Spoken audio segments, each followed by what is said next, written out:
with them. Can you highlight some experiences that you had in working with the horses and watching what they do and how things develop from them? Your own experiences. I mean, I'm Yeah, sure you've had like this specific therapeutic riding ones. thing is a more recent thing, and I'm not a professional trainer or competitor, and it was always for pleasure, and had friends with ranches and go chase cows on that. And like I don't need to pick on the gals back in California, but those horses there were, if a therapeutic horse too is generally an older horse, because it takes a horse with a real special temperament to do this kind of work.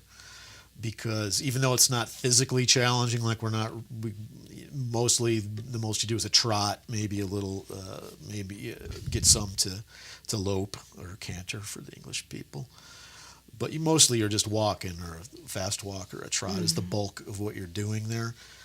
So, and a lot of and if these horses aren't doing anything else, it's bad for the horse. Now it's a lot for them. The temperament has to be good because there's so much going on.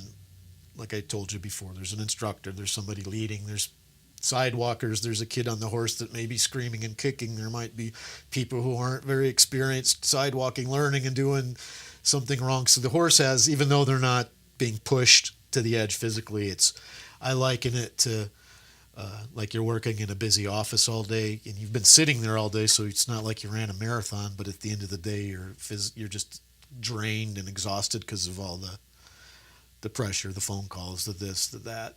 It's that kind of stress on the horse. So anyhow, these horses back there weren't in good shape.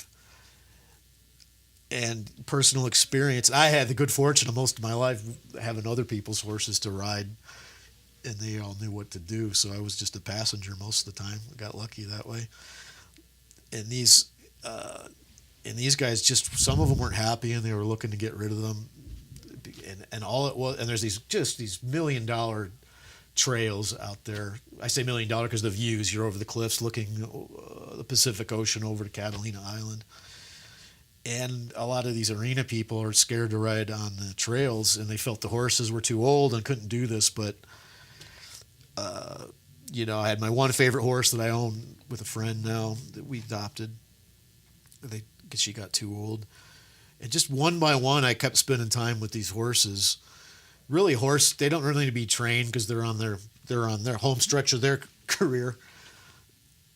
And just letting them be horses, getting out, and just like anything, a human or any animal, if you get to know them, they have facial expressions too.